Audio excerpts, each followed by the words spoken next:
কিয়ামতের দিবস সবচেয়ে ভয়াবহ তিনটি স্থান হবে, আর সেই তিন স্থানেই উম্মতের দরদী নবী হযরত মুহাম্মদ রাসূলুল্লাহ সাল্লাল্লাহু আলাইহি ওয়াসাল্লাম উপস্থিত থাকবেন। এই মর্মে হযরত আনাস রাদিয়াল্লাহু তাআলা আনহু হতে হাদিস বর্ণিত। সাআলতুন নবী সাল্লাল্লাহু আলাইহি ওয়াসাল্লাম আইয়াশফা লি ইয়াউমাল কিয়ামাহ। হযরত আনাস রাদিয়াল্লাহু তাআলা আনহু হযরত নবী করিম সাল্লাল্লাহু আলাইহি ওয়াসাল্লামের নিকটে আবেদন করলেন যে, ইয়া রাসূলুল্লাহ সাল্লাল্লাহু আলাইহি ওয়াসাল্লাম, আপনি আমার জন্য কিয়ামতের দিবস সুপারিশ করবেন। আপনার কাছে আমি এটি আবেদন করছি। ফাকাল আনা ফাইলুন। তখন হযরত রাসূল করিম সাল্লাল্লাহু আলাইহি ওয়াসাল্লাম বললেন, আল্লাহ তাআলা যদি অনুমতি দেন তাহলে আমি সুপারিশ করতে পারব। ক্বালা কুলতু ইয়া রাসূলুল্লাহ ফাইনা আতলুবুকা।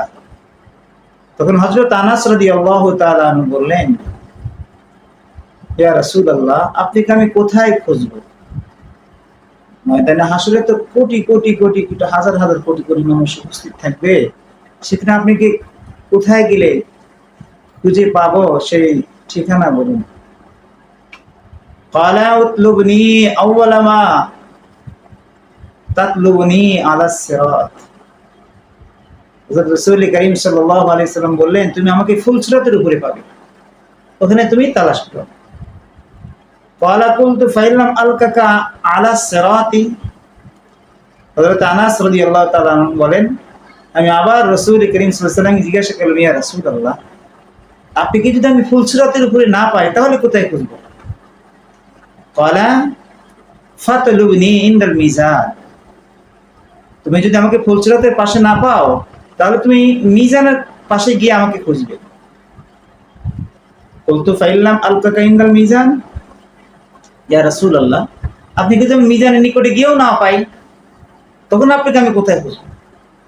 ক্বালা ফাতলুবনি ইনদাল হাউস। তখন হযরত রাসূল করিম সাল্লাল্লাহু আলাইহি ওয়াসাল্লাম বললেন, তুমি হাউজে কাউসারের নিকটে গিয়ে আমাকে খুঁজবে। ফাইন্নী লা উখতি হাযি সালাসাল মাওয়াতিনা। কারণ আমি এই তিন স্থানের কোন মধ্যে হতে কোন একটা জায়গায় থাকবই, এর বাইরে আমি থাকব। তো এই যে হযরত রাসূল করিম সাল্লাল্লাহু আলাইহি ওয়াসাল্লামের সুপারিশ সম্পর্কে হযরত আনাস রাদিয়াল্লাহু তাআলা আবেদন করলেন। তো আমরা হযরত রাসূল করিম সাল্লাল্লাহু আলাইহি ওয়াসাল্লামের সুপারিশ পাবো কি আমল করলে? অর্থাৎ এক নম্বর শর্ত হচ্ছে শিরিক এবং কুফরি গুনাহ থেকে বেঁচে থাকতে হবে এবং বেশি বেশি করে হযরত রাসূল করিম সাল্লাল্লাহু আলাইহি ওয়াসাল্লামের উপর দরুদ শরীফ।